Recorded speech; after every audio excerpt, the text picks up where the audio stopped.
কুম্ভ মেলায় ছড়ালো আগুন, ফাটছে গ্যাসের সিলিন্ডার, পুড়তে শুরু করেছে একের পর এক তাঁবু। প্রয়াগরাজে কুম্ভ মেলার ১৯ নম্বর সেক্টরের একটি তাঁবুতে রবিবার দুপুরে আগুন ধরে যায়। নিমিষে সেই আগুন বড় আকার ধারণ করতে শুরু করে। আগুনের গ্রাসে চলে যায় আশেপাশের বেশ কিছু তাঁবু। কি থেকে আগুন লাগলো সে বিষয়টি এখনো স্পষ্ট নয়।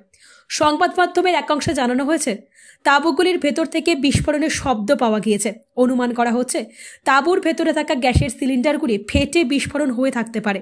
আগুনের জেরে প্রায় ৫০টি তাঁবু ক্ষতিগ্রস্ত হয়েছে বলে প্রাথমিকভাবে জানা যাচ্ছে। কুম্ভ মেলার জন্য প্রয়াগরাজে প্রচুর মানুষের ভিড় হয়েছে। বিস্তীর্ণ মেলা প্রাঙ্গণকে বেশ কয়েকটি অঞ্চলে ভাগ করে নজরদারি চালাচ্ছে প্রশাসন। সেক্ষেত্রে জরুরি পরিস্থিতির জন্য প্রয়োজনীয় ব্যবস্থাও করে রাখা হয়েছে আগে থেকে। মোতায়েন রয়েছে দমকল কর্মীরাও। তারা ইতিমধ্যে আগুন নেভানোর চেষ্টা শুরু করেছেন। দমকলের বেশ কয়েকটি ইঞ্জিন দুর্ঘটনাস্থলে পৌঁছে গিয়েছে অ্যাম্বুলেন্সও। পূর্ণার্থীদের ইতিমধ্যে দুর্ঘটনাস্থল থেকে নিরাপদ স্থানে সরিয়ে নিয়ে আসা হয়েছে।